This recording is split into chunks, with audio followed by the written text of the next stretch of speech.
Stay tuned for Dialogos Radio, the weekly radio program featuring the best in Greek music and culture, plus interviews with Greek and international newsmakers.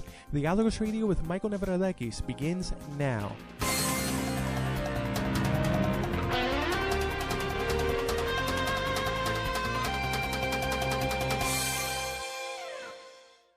Welcome to another week of Dialogos Radio, the radio program that bridges the worldwide Greek community and which is heard worldwide on various radio stations across 4 continents. My name is Dr. Michael Nevradakis, and today Dialogos Radio is back after a long hiatus, a hiatus that took place for personal and especially for academic reasons on my end. Our last show was in June of 2019, and now we're here recording this just a few days before Christmas 2019. We are back, and we're back with a new format for the Dialogos Radio. We're going away from what we've been doing for the past 9 years or so. The Dialogos Radio got its start in August of 2010 at the University of Texas on the radio station of the University of Texas, KVRX, as an interview-based program primarily. We featured interviews over the years with Greek and international personalities. We covered all sorts of issues relating to the Greek crisis and everything that has been going on in Greece and the Greek world over the past decade. And that was primarily our format since 2010.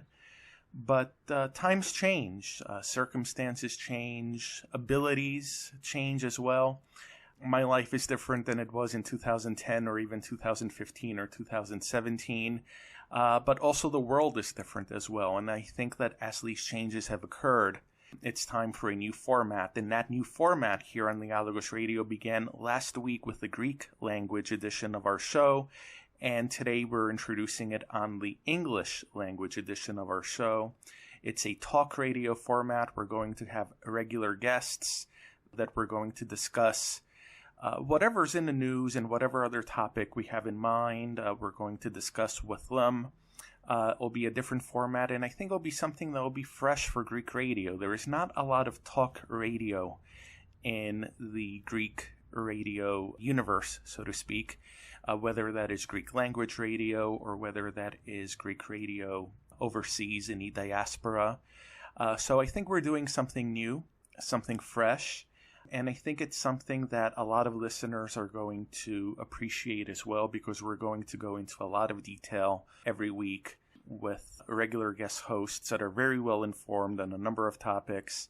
And we're going to have some great conversations. So today, our guest, who is going to be a regular on our program, Evans Agelissopoulos, author, researcher, and former university lecturer, is joining us from London. So Evans, hello, first of all. Hello, pleased to hear you, and welcome to all your viewers or listeners. It's great to have you, Evans. We did have you on our show a few months ago, and at that time, it was just before the Brexit deadline that had been set at that time for March the 31st. And we had a very extensive discussion. It was more interview-based than what we're doing now, but we had an extensive discussion on Brexit and whether or not it would even happen and what it would mean. And here we are now, about 6 months, actually no, about 8 months later, just having had elections take place in the UK, a big Tory victory. And now we have talk again, not just about Brexit, but how Brexit will take place. So let me start off by throwing the ball over to you to just talk about what has been discussed in the UK since December the 12th. What is being discussed now in the aftermath of the election and the Boris Johnson victory? Well, it's quite ironic, but today they're talking in Parliament for the withdrawal bill. So it's the second reading of it, and with the majority that Johnson has, it's clearly going to go through. And this is, I think, maybe the fourth or fifth time we're supposed to be leaving the EU. But because this is the bill which codifies the departure, and it's guaranteed to pass, Britain will officially leave January the 31st, 2020. What that actually means in practice is a little bit more complicated. It just implies that they will officially leave Brussels. So the Euro MPs will leave. They will no longer participate within the council meetings in Brussels. And they will then start another round of negotiations, which allegedly are going to last all the way till the end of next year, December 2020. And I think this is where Trump comes in. And it's quite ironic that on the one hand we have Brexit in England, and on the other, this impeachment process has started, which a lot of Europeans are confused about. You know, an explanation would be great as to what it actually means and whether it actually means anything. Okay, so we've opened up a number of different topics and we're going to come back to all of them. But since you addressed impeachment, there is indeed a lot of confusion, not just on the part of Europeans about what impeachment is and what it means, but even many Americans as well don't know what it means.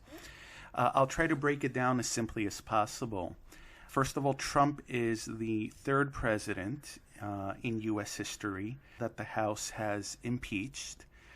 It's actually not even, according to some legal scholars at least, the impeachment as of now, December 20th, is not even official because the House has not yet delivered the articles of impeachment to the Senate. Now, what all of this means in practice, in reality, is this. The way that the U.S. political system is set up with the legislative branch, the executive branch, and the judicial branch of government, each having equal powers, the legislative branch, which is itself split into two, you have the House of Representatives and the Senate, they are the ones that investigate and try, in the first instance, any accusations, any charges against the sitting president. So what the House of Representatives does is it initiates impeachment proceedings.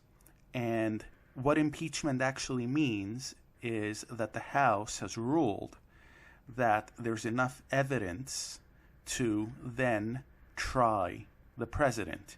However, that trial takes place in the Senate.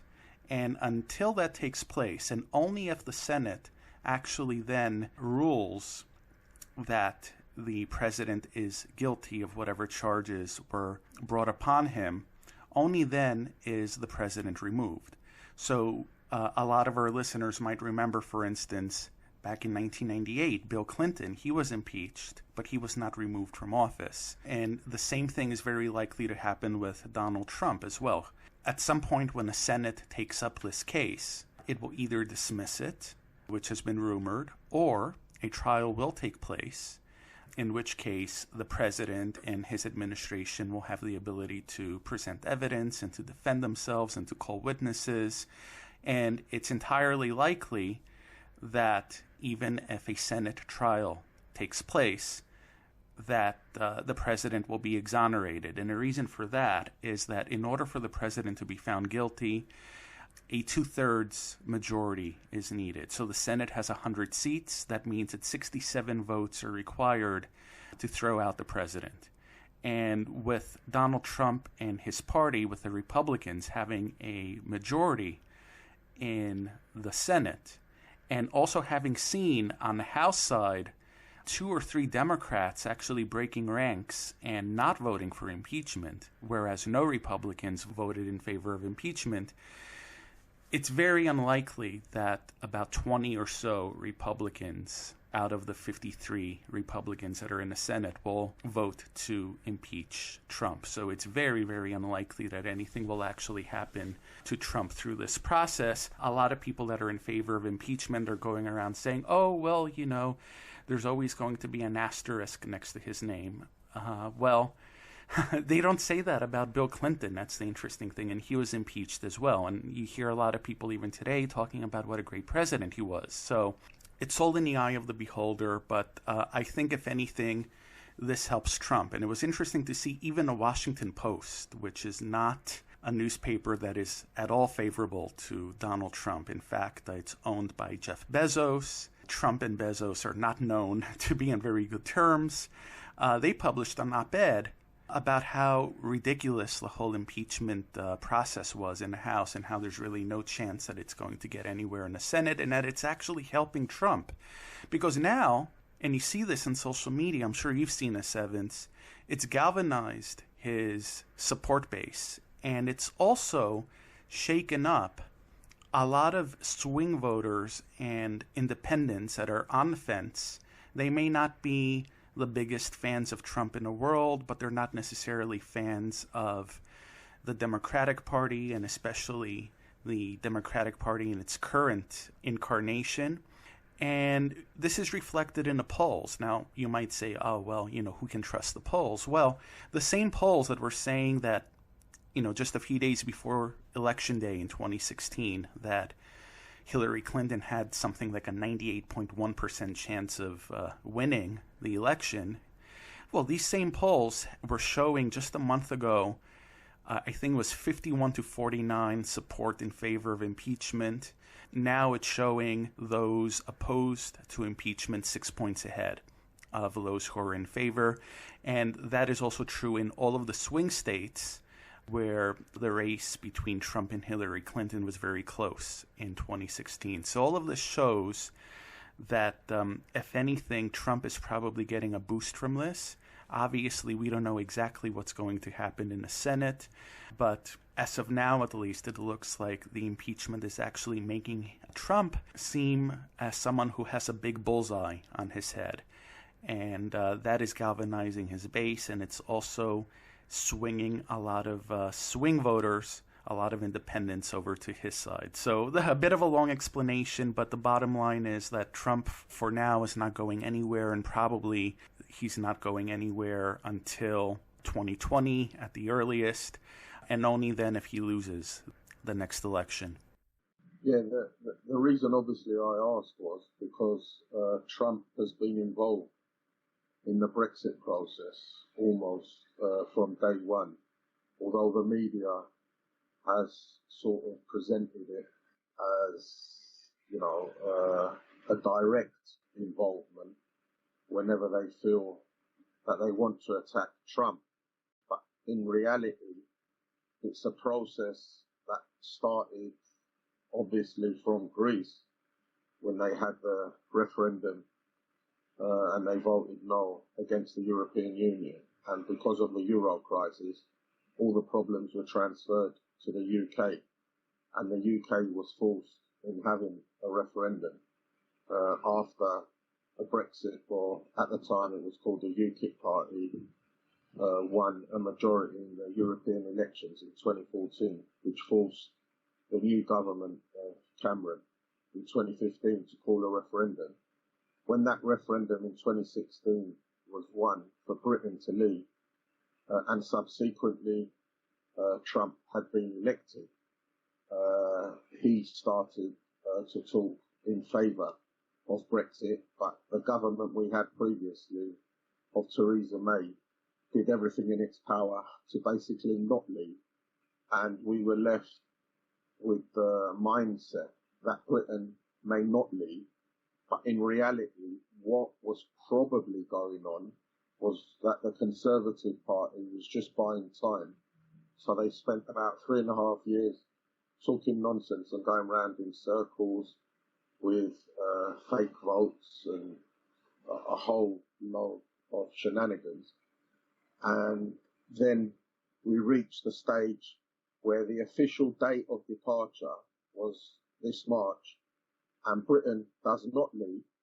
And then we had another 2 or 3 dates of departure, and we also had an election inside the Conservative Party that was also predicted a year ago by Steve Bannon, who said that May is useless and that Boris Johnson needs to take over, which is what happened. Now, in politics, when someone says something 12 months before, you should take notice of it, primarily because rarely do you get a glimpse into the future and then things lock into place. The same is happening now. They're saying that if Trump is elected in November, the crucial December date for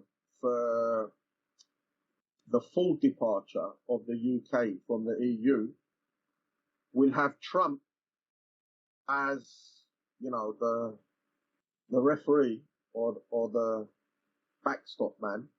And if the EU tries any funny business with the UK in terms of the tariffs, in terms of the amount of money they want for the divorce, in terms of all the regulations, the European Court of Justice, blah, blah, blah, that Trump may say he will impose lots of tariffs on EU exports to America and thus give a helping hand to the negotiations that Boris Johnson is having with the EU.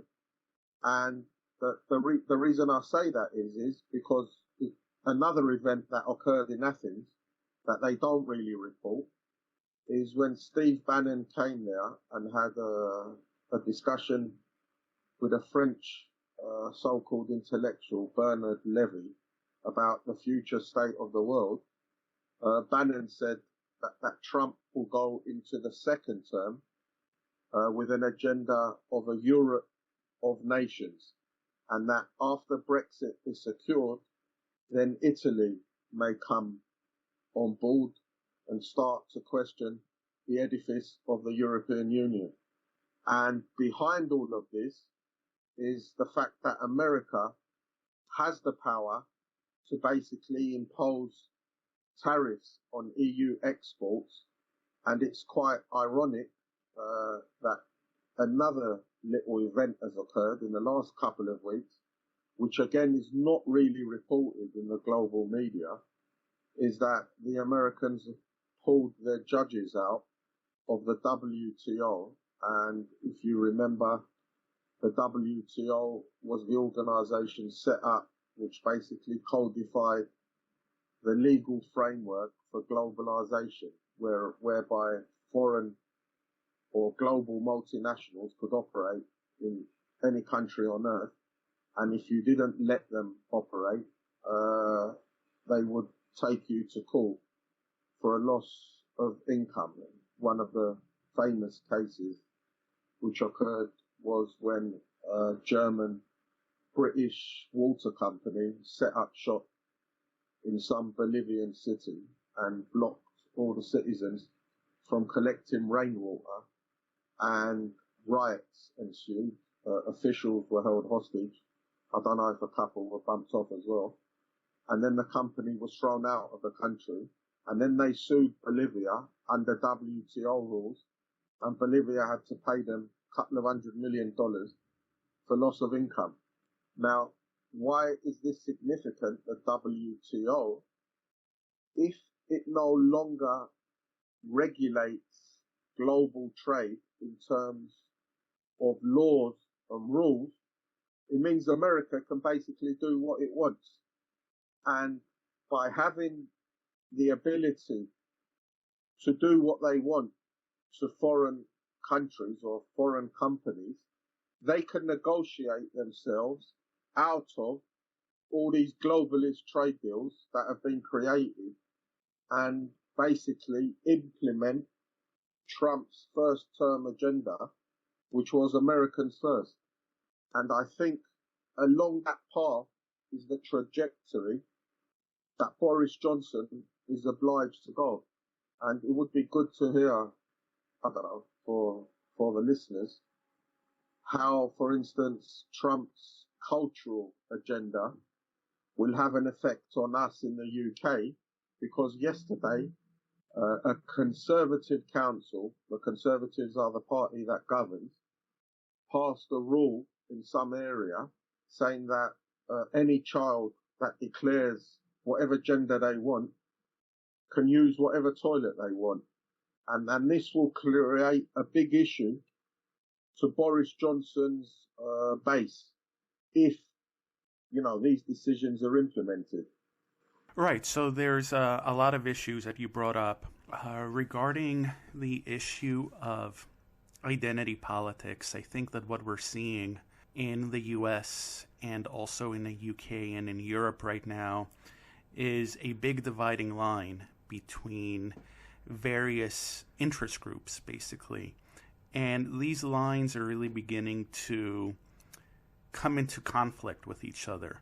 There's a lot of examples I can think of, for instance, where one that comes to mind was also in the UK. You might remember this, Evans, where there was a school in the UK where parents of Muslim students were openly opposed to LGBT education in the school system. And from what I understand, that school actually had to pull all of that material from its curriculum. So there you have two competing agendas.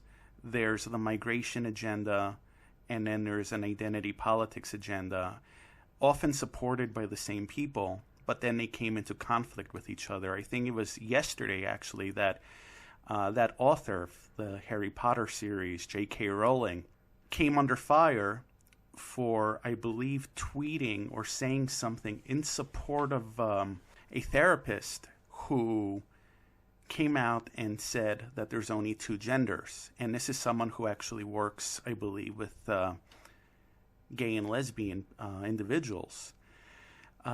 So what I think we've been seeing in the past 3 or 4 years, especially since 2016, which was the year of the Brexit referendum and the year of the Trump election in the U.S., is this increasing polarization on a cultural level, and a polarization that's even beginning now to sort of go inwards. We've seen, I'll give yet another example, women's sports, and how there's these controversies over whether trans athletes should be allowed to compete in women's competitions and if they have an unfair advantage. And we keep hearing about how many of those athletes keep setting records and just overpowering biologically female athletes, and how there's a lot of pushback on that now from female athletes and from their parents in many cases. All of that really has sped up in the past 3 years, and I think that a lot of the opposition that we've seen to Brexit, to Trump, to Boris Johnson in the UK comes from groups and from individuals that feel threatened that these rights or privileges or whatever you want to call them will be taken away. And it'll be interesting to see if Trump gets another 4 years, how things are going to continue to play out on that front in the U.S. and also around the world, being that, what happens in the U.S. has such great influence over what happens elsewhere, including, of course, Europe. I wanted to also come back to the WTO, the World Trade Organization, of course, and to mention here that I remember when I was a teenager in the late 1990s, one of my first, let's say, introductions to politics was reading about these free trade agreements and about these supranational organizations like the WTO and the impact that they were having on poorer countries, Latin America, Africa, many countries in Asia, the impact that they were having on the poor, on workers in those countries, and how these institutions like the WTO were basically not accountable to anyone. They had their own tribunals, their own courts, their own system of arbitration that was not accountable to any national law. And what I recall was that at the time, the left was very much opposed to the WTO and to other organizations like it. You and some of our listeners may remember the WTO protests in Seattle. I believe it was in November of 1999. That was actually where Indie Media was born, as well. That's an interesting little side note. Indie Media, the well-known Soros. Yes. I was born during the Seattle protests in 1999, but it was really sort of a defining moment back then in sort of various left-wing movements. And then there was Genoa in 2001. I think it was the G7 or the G8. I forget which of the two they called it that year. And Alexis Tsipras, I think in his early 30s, was there, by the way, in Genoa in 2001. So was I in Genoa. I mean, I left on a ship from Piraeus and we landed in Genoa, but I think we were late in arriving because the Italians didn't let us get off the shipping time because a few hours earlier the police had killed an Italian, and there was an issue about how many more people they would allow for the protest. But obviously with the WTO, I think it goes back even further. It goes back to the 1970s when Kissinger, who was opposed at the time to Russia, used China as the springboard to relocate a lot of US industries there. And around 50 years later, he made China great again. And the globalists basically succeeded in destroying most of industrial North America, and at the same time, most of the industries in Europe, bar Germany's, but most of the others have been destroyed.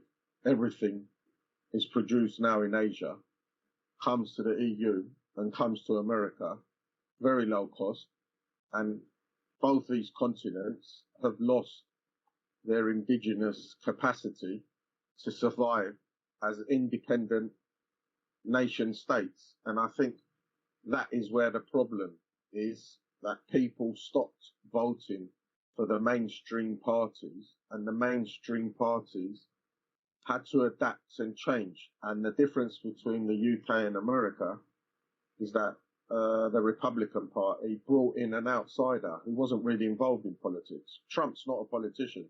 He's a businessman. It's got nothing to do with politics. And yet they criticized him using political language that he doesn't follow, PC.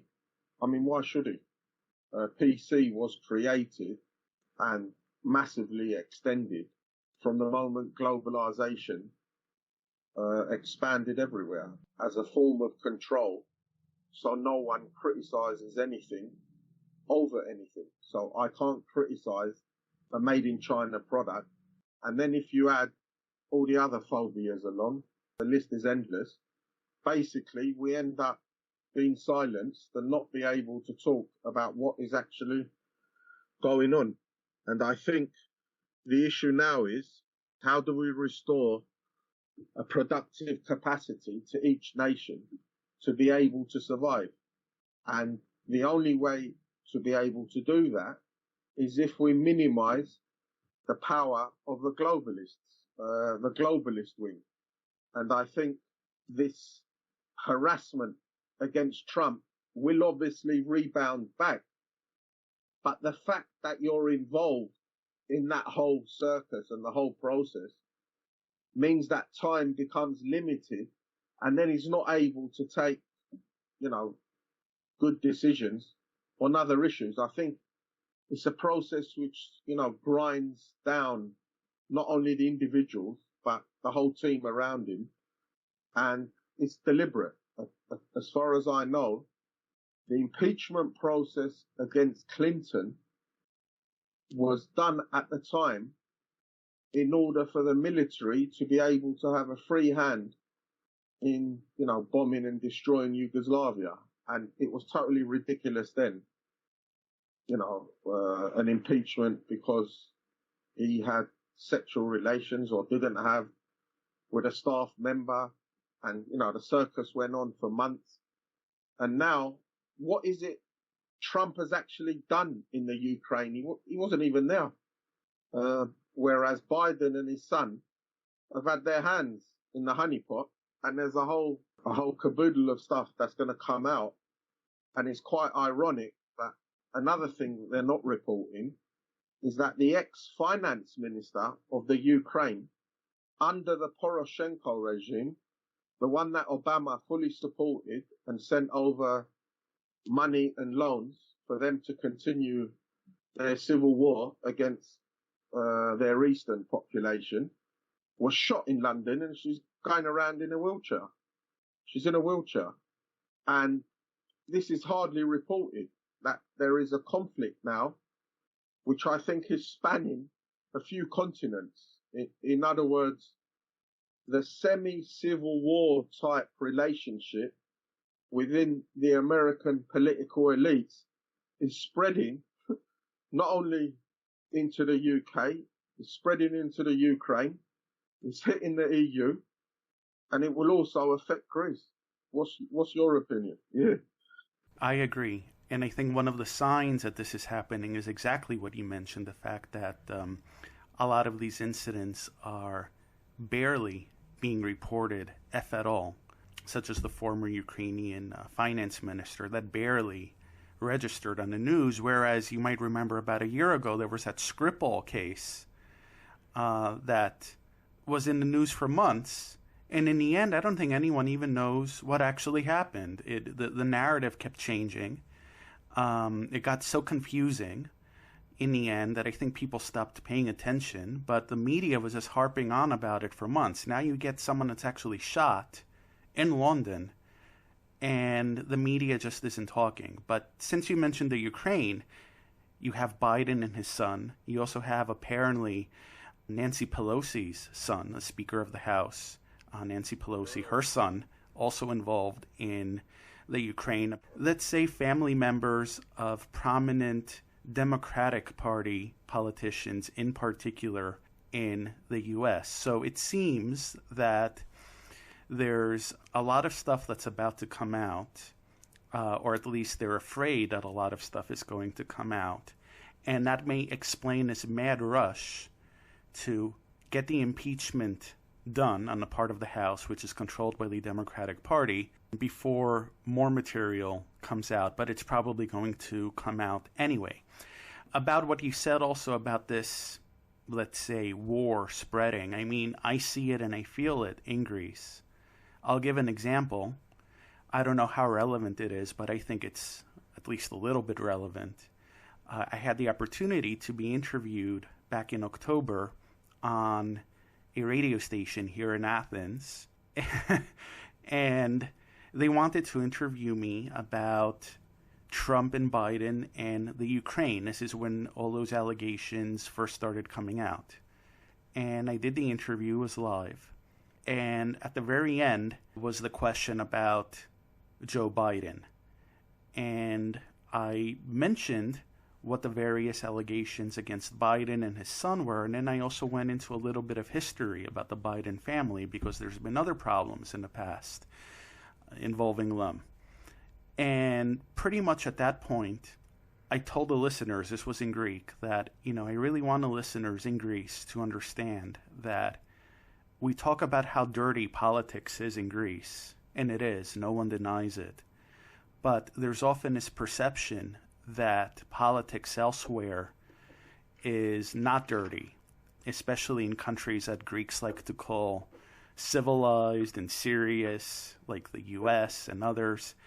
And I said that's not the case. Politics is corrupt everywhere, and I think that's something that listeners should keep in mind when you hear about these things going on in places like the US. And the host very suddenly just wraps up the interview, even though he had told me we would be on for longer, and just took me off the air, and that was that. And then he never even sent me a recording of the show, which he did the previous times he interviewed me. He wouldn't even respond to messages. So I think that there's people that are being irked by anyone that comes out and says, and that basically goes against, let's say, the mainstream approved narrative. I've seen this again more recently on social media. There's various, let's say, Greek journalists. Some are in Greece and some are in the diaspora. And they're just going on and on and on and on about the Trump impeachment. They were also going on about Trump not recognizing the Armenian genocide, which is interesting because there was no actual statement from Trump. The statement came from the State Department. That's the first interesting thing. And the second is that even if he recognized the genocide, and this is going to sound wrong to some people, but I'll explain, it's of historic significance, I understand. And it is a historical truth.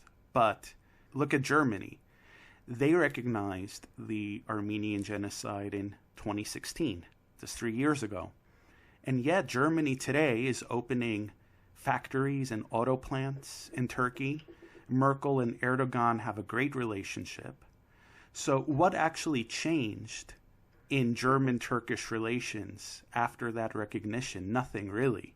So anyone that was expecting that just because a resolution was passed, which is just a symbolic vote in the U.S., that this would suddenly, mean that relations between Turkey and the U.S. have changed, that is completely off base, in my opinion. If you want to look at how relations between the U.S. and Turkey may be changing, look at the fact that the U.S. still has not unfrozen the sale of the F-35s to Turkey, or look at what is going on now with the various pipeline deals, which maybe you can talk about a little bit more, Evans.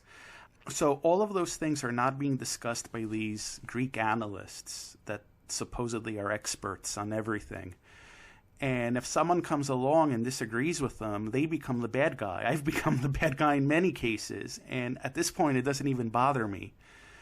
Because if I make an argument, I try to make an argument based on evidence. And in many cases, that's not what they're doing. They're just trying to sway the public in a certain direction. And I think when they see that someone is calling them out on that, they don't like it, clearly. Yeah, there's obviously the issue of, who owns the channels and who pays the piper, calls the tune. And Greece is fully embedded in the globalist wing of globalism. They're actually more globalist than the globalists themselves. I mean, if we look at the present government, it was elected on a platform of closing the borders and criticising the previous government for allowing a free-for-all. And then what does the new government do?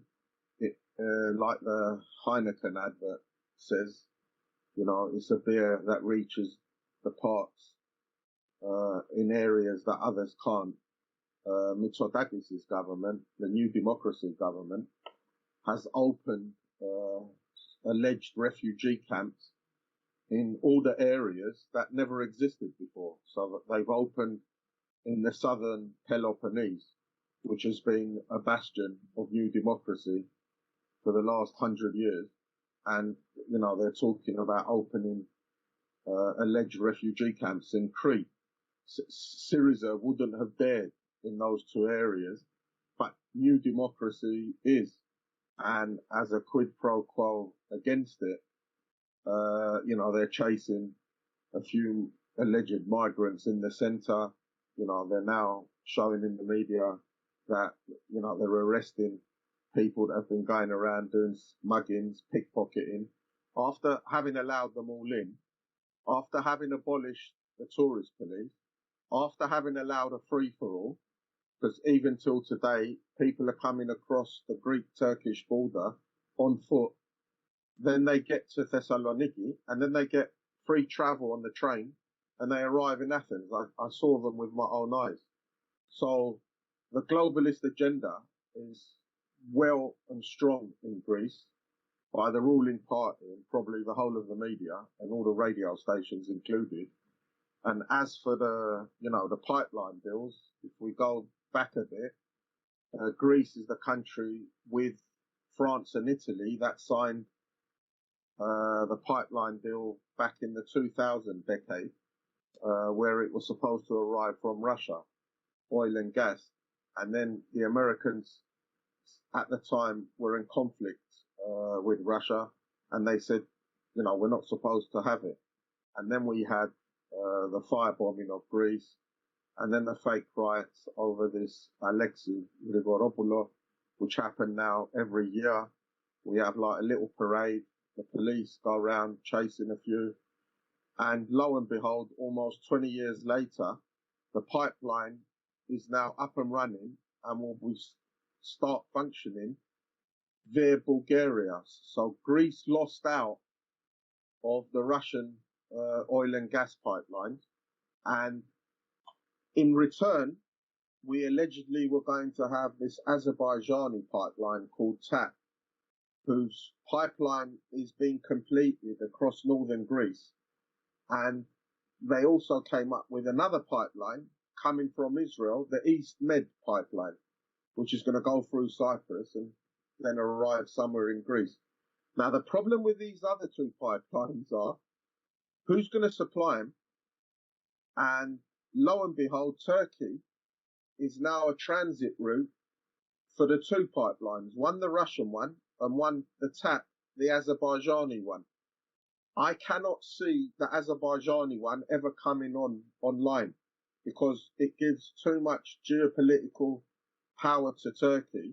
And at the moment, Turkey is in a dispute with the USA because Turkey every now and again threatens, not long ago they were taking over half of Syria. And it's all gone silent. We haven't even heard what's happened. And as far as I know, they've got a few miles of some border in some corner that they control. Recently, they threatened they were going to invade half of Libya and support the government in Tripoli after having signed some pact where half of the Aegean Sea goes over to them on the south of Crete. Again, our government is full in support of everything Turkey does. The only problem they have is, how do they sell it to the population? And how then do they change all the maps of the EU? Because if Turkey now controls sections of the Aegean, de facto, they become members of the EU. And if we recall, the French referendum in the 2000 era, and also the British referendum, a lot of the campaign slogans were, we don't want Turkey to join the EU. And Greece is continuing the old politics under new conditions. And if Trump wins a second term, and what we believe might be happening is a geopolitical realignment with the Russians, there's going to be changes that come to Greece, which I don't think they understand what the implications are. We cannot have a hyper-globalist government, which is more Syriza than Syriza, for the next 12 months. There's going to be something that will kill it. Right, I tend to agree as well, Evans, and I think that what we've seen historically in Greece is that governments here have traditionally done whatever their patrons have wanted them to the bitter end, and they have not really been in tune with broader trends and changes in the geopolitical map until it's too late. And then at that point, Greece just becomes a country that reacts as things happen elsewhere, rather than being a country that is also actively participating in the changes that take place. And I think we're seeing that again now in this instance as well, where on the one hand, we're going to have, from what it looks like, Brexit in some form, probably in 2020. We're hearing again that an Italian exit and even a Polish exit from the European Union are back on the table. We're seeing huge protests that are not going away in France, and the message of a lot of those protesters is not one that is favorable to the EU, and yet we have governments in Greece successively that seem to just have their head in the sand and not see what is happening in the rest of the continent, and are just keeping on as if things were as they were before. That's just the way that I see it. Definitely. I think they're living on borrowed time, and they're living in the previous era of, globalism with no limits. But the reality is, change is coming, and it will be forced upon them. Obviously, we can't know exactly how, but a lot of these parties can also be controlled. I mean, recently, another joke happened. Samaras, who was the previous Prime Minister in 2012, who imposed a lot of the draconian cuts in pensions and wages, he also introduced an anti-racist law. And basically what that law stated was, if you were Greek and you complained about anything, they would, throw you to the wolves.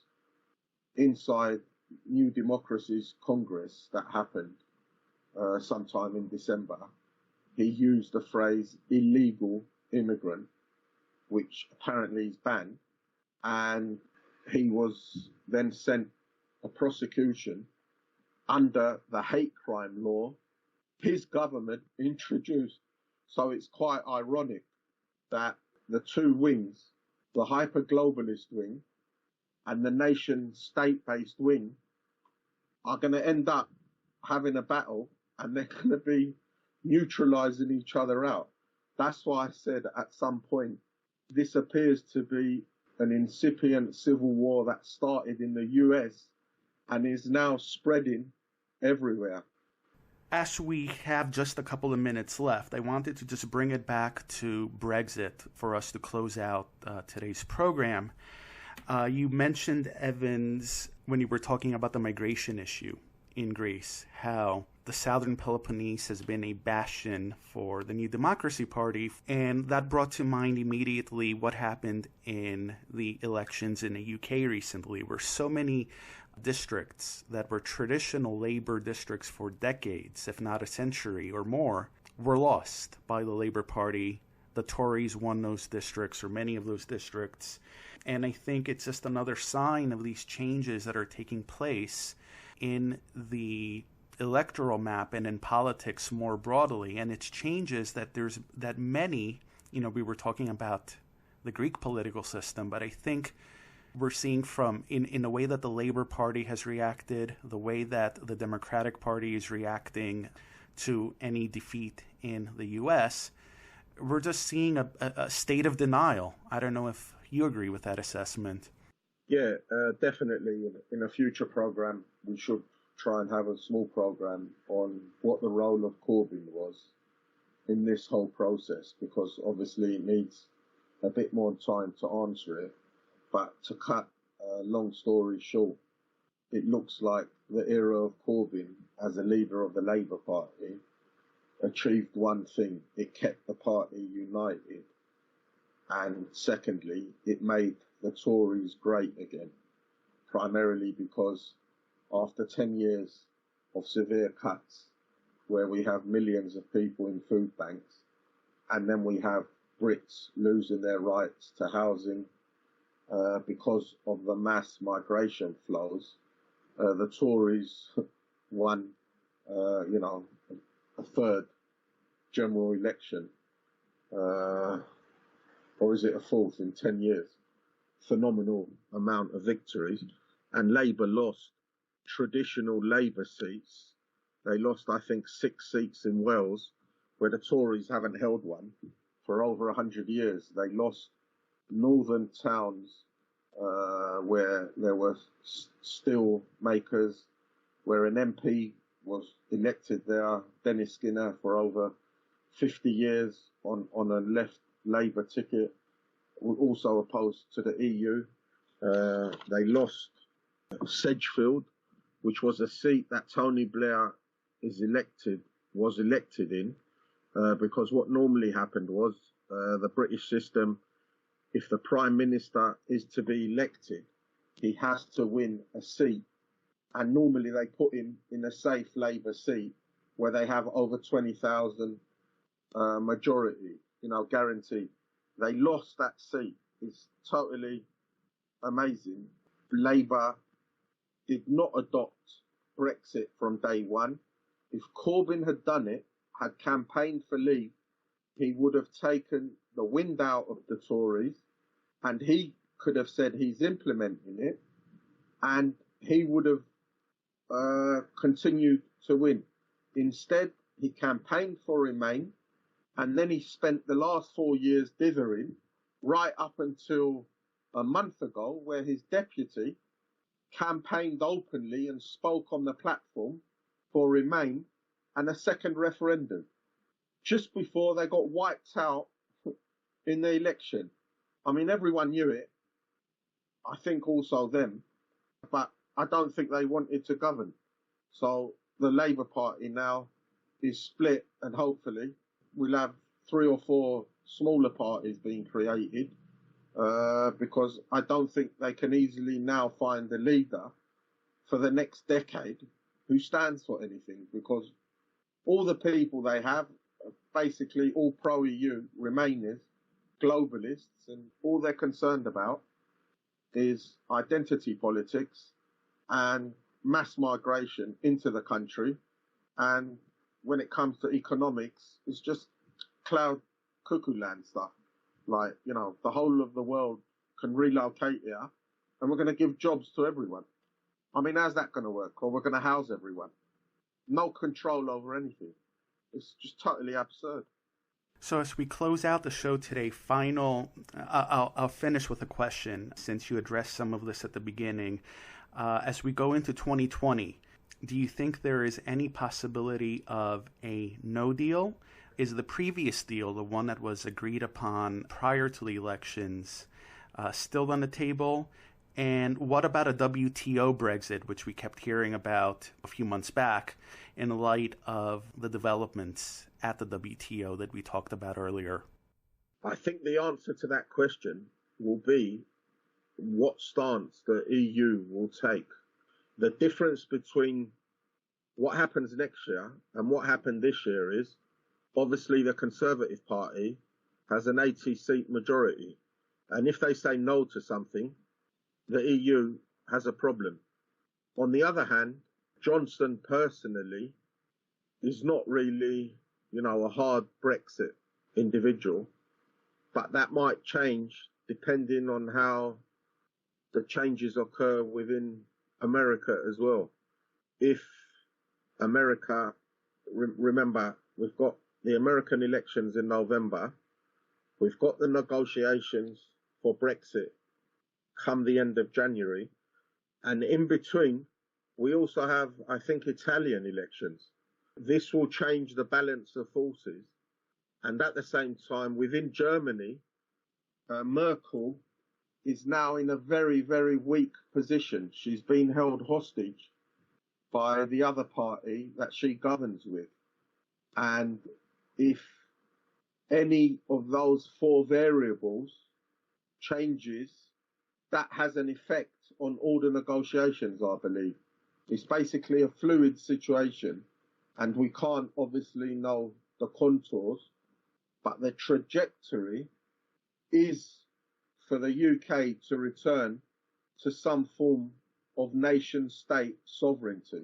And I think they will be obliged, as time goes by, to take more and more measures defending their sovereignty. We already had announcements by the Home Office Minister that free movement will end fully. It might not end come January the 31st, but by December 2020 it will end. Visas will then come back in, and that will be a sure sign that Brexit has occurred. Right, so we'll have a lot of developments to discuss as we go into the new year. This is obviously our final show of 2019. So Evans, thanks for taking the time to chat today. We'll have more opportunities to do this come 2020. Definitely. Thanks to your listeners as well. All right, this was the Dialogos Radio for this week. At this point, I would like to wish our listeners a Merry Christmas, Happy Holidays, and a very happy and healthy and successful New Year 2020. The Dialogos Radio will be back with one final Greek language program to round out 2019. And then after a short holiday break, we'll be back again in the new year with more programming on our new format, our new talk radio format. We'll have the opportunity to chat with Evans Agelissopoulos again about developments in Greece and Europe and the world. So Evans, thanks again. Happy holidays to you. We'll talk again in 2020. This has been the Dialogos Radio. Thanks for joining us. Follow Dialogos Radio on Facebook and Twitter and remain connected to all our latest news and updates. Check us out today at facebook.com/Dialogosmedia and at twitter.com/Dialogosmedia.